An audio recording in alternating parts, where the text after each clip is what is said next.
The applause was already building when she placed the envelope in my hand. It didn't belong there. Not in that moment.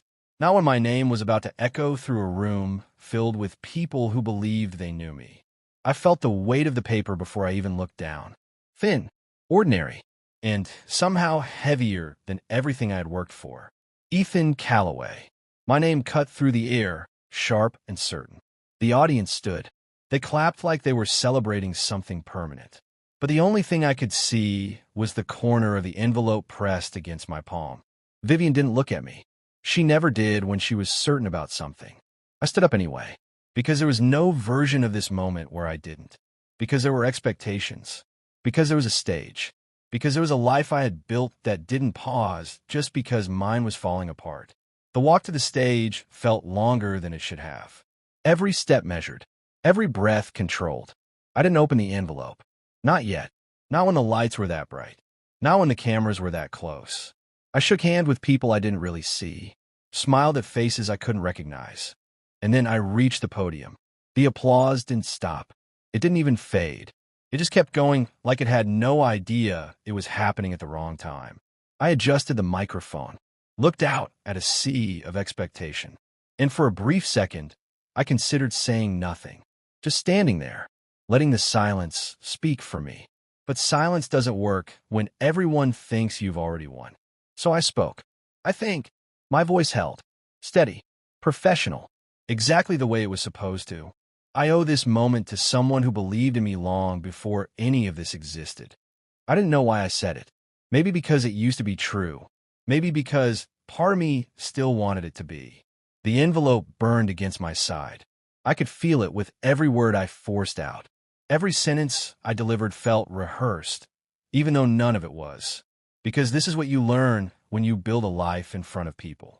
You learn how to perform through anything, even betrayal, especially betrayal. The speech ended exactly the way it was supposed to. Clean, grateful, measured. The kind of ending people expect when they're watching someone who looks like they have everything together. The applause got louder, but it sounded different now. Distant, like it belonged to someone else's life. I stepped off the stage, and that's when I opened it. No hosetaschen, no properaschen, just a simple tear along the edge. The words were exactly what I thought they would be. Divorce. Filed. Effective immediately upon signature. There was no emotion in the document. No explanation. No Qley. Just legal language doing what legal language does best. Ending something without asking how it felt to lose it. Before we go further, tell me honestly, if you were standing there in my place, would you have finished the speech first? Or walked off the stage the moment you realized what that envelope was? Because in that moment, I wasn't sure which version of me people would respect more. The one who stayed, or the one who chose himself. I folded the papers slowly, carefully, like handling them too quickly might make it more real.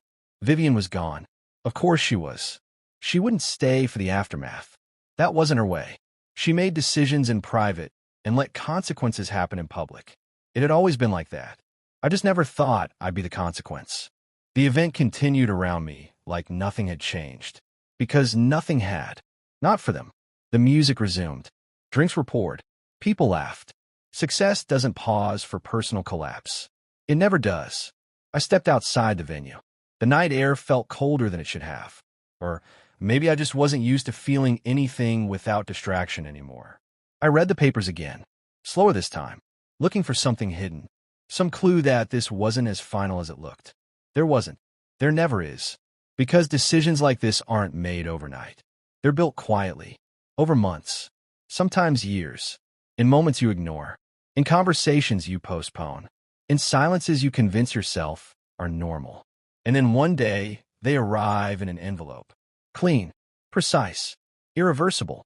The next morning, the story wasn't about the award. It was about the photo. The one someone captured backstage. Me, holding the envelope. Expression unreadable. Headline after headline, try to guess what was inside. Speculation filled the gaps faster than truth ever could. By noon, the narrative had already been written. By people who had never met us.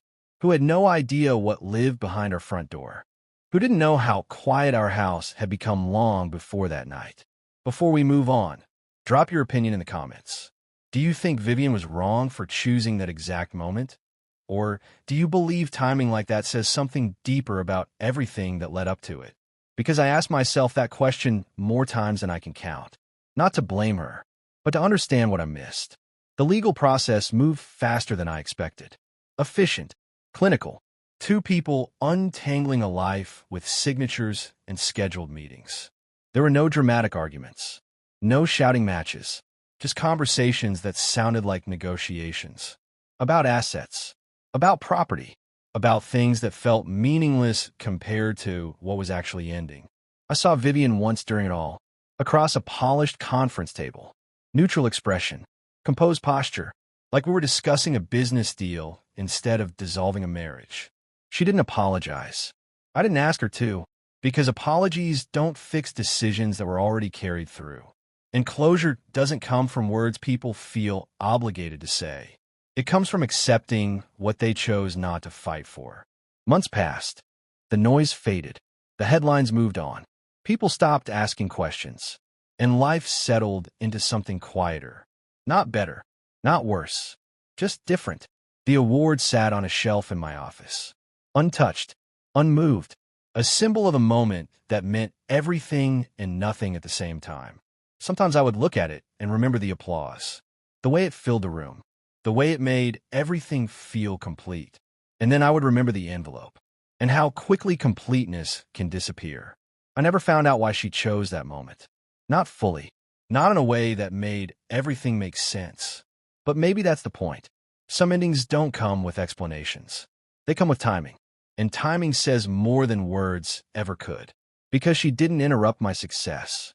She placed her truth right beside it, and let both exist at the same time. The applause didn't stop, and neither did the end. They just happened together. And somehow, that made it impossible to ignore either one.